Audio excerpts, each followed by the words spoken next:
Okay, now the problem with all of this nice natural logarithm function integration rule, right, where we're looking for du over u in our integrand, is that it's not always obvious where it's at, and it requires that we have to use some creative algebra in order to rewrite expressions to do that kind of thing. You'll notice, for example, that I have in my integrand here the x to the fourth plus x minus 4 divided by x squared plus 2 dx. And the trouble, of course, is that x to the fourth is not the derivative of x squared. As a matter of fact, quite far from it. So what should we do? Well, in this case, we'll note that the numerator has a larger degree in the denominator, and if you remember from algebra, it might be that the last time you ran into this sort of situation, you had to do something to rewrite this expression to make it a little bit easier to deal with. And of course, that is the method of long division. So let's go get a little bit of a reminder on how long division works. The way long division works is kind of like a long division for numbers. We're going to take x squared plus 2 and we're going to divide it into x to the fourth plus x minus 4. Now the only thing that we have to remember right here is that our divisor, x squared plus 2, has to go into this dividend, x to the fourth, plus 0x cubed plus 0x squared. We need 0 placeholders for missing terms in our polynomial, plus x minus 4. And the first thing we do is that we try to get rid of this leading term in our dividend right here, x to the fourth. So we ask the question, what should we multiply by x squared to get x to the fourth? Well, that's an obvious answer right here. We must multiply by x squared. So we're going to take x squared times x squared. That gives us x to the fourth. And then we're going to have to take x squared multiplied by the next term in the expression, so plus 2. So it'll be plus 2 times x squared. Now we see why we need that placeholder, because we need to subtract away something.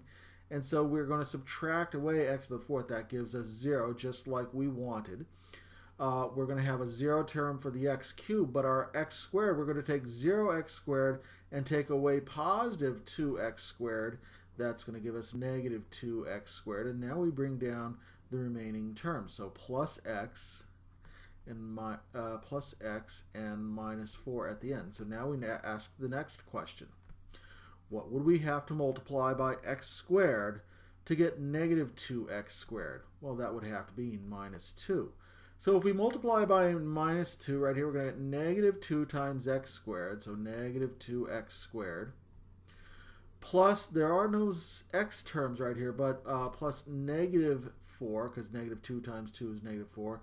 And we subtract that away from the term above it. Well, recognizing that there's a 0x right here might help us to see that our remainder is x. And we know it's a remainder because the degree of our expression is less than the degree of the divisor. So how does this work out? Well, what this tells us is that x to the fourth plus x minus 4 over x squared plus 2 is exactly the same as the quantity x squared minus 2, that is the quotient, plus the remainder over the divisor, x squared plus 2 dx. And if we recognize that, now we've got a summation here that we can actually deal with.